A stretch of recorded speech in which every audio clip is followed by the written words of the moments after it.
UG முடிச்சிட்டிங்களா? அடுத்து என்ன பண்ண போகிறீங்க? இந்த காம்படிட்டிவான ஏஐ வேர்ல்டில் எப்படி சர்வைவ் பண்ண போகிறீங்க? இப்படியெல்லாம் நீங்கள் சர்வைவ் பண்ணணும்னா உங்களுக்கு ஒரு ஸ்டாண்டர்டான எம்பிஏ டிகிரி வேணும். இந்த எம்பிஏ டிகிரி நீங்கள் பண்ண போகிறது இப்படியெல்லாம் இருந்தால் எப்படி இருக்கும்னு கொஞ்சம் யோசிச்சு பார்க்குறீங்களா? நார்மல் கிளாஸ் ரூம்ஸ் இல்லாமல் சிலபஸ் டெக்ஸ்ட் புக்ஸ் எல்லாத்தையும் மக்கப் பண்ணாமல் டெய்லி மார்னிங் வந்து போரிங் லெக்சர்ஸ் அட்டென்ட் பண்ணாமல் ஒரு டிகிரி இருந்தால் நல்லா இருக்கும்ல?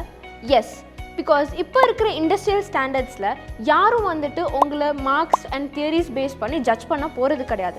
உங்களுக்கு தேவை ஸ்கில்ஸ் அண்ட் எக்ஸ்பீரியன்ஸ் மட்டும்தான். ரியல் கிளைண்ட்ஸோடு சேர்ந்து லைவ் ப்ராஜெக்ட்ஸ், கேப்ஸ்டோன் ப்ராஜெக்ட்ஸ் எல்லாம் பண்ணி உங்களுக்கு கார்ப்பரேட்க்கு ஒரு டைரக்ட் எக்ஸ்போஷர் இருக்கும்.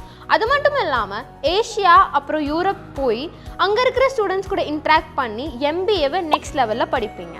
மற்ற ஸ்டூடெண்ட்ஸ் எல்லாம் இங்கே கேஸ் ஸ்டடீஸ் படிச்சுட்டு இருக்கும்போது நீங்கள் ரியல் டைம் கேஸ் ஸ்டடீஸை க்ரியேட் பண்ணிட்டு இருப்பீங்க. பிளேஸ்மெண்ட் ஸ்டார்ட் ஆகுறதுக்கு முன்னாடியே ஒரு இண்டஸ்ட்ரி கம்பெனிக்கு தேவையான எல்லா ப்ரொஃபைல்ஸுமே உங்ககிட்ட இருக்கும். ஸ்கில்ஸ், எக்ஸ்பீரியன்ஸ், அது மட்டும் இல்லாமல் உங்களுக்கு இன்டர்நேஷ்னல் சர்டிஃபிகேட்ஸும் உங்ககிட்ட இருக்கும். ஸோ ஒரு கம்பெனி உங்களை ஹையர் பண்ணுதுன்னா அதோட பெஸ்ட் ப்ரொஃபைலாக தான் நீங்கள் இருப்பீங்க. பிகாஸ் கம்பெனிஸ் மார்க்கை வச்சு மட்டும் ஹையர் பண்ணுறது கிடையாது, பில்ட் பண்ணுற தெரிஞ்ச பர்சன்ஸை மட்டும்தான் ஹையர் பண்ணுறாங்க. ஸோ இது ஒரு நார்மல் எம்பிஏ கிடையாது, இது ஒரு ஹை கம்பெனி பிளேஸ் ஆக போகிற எம்பிஏ.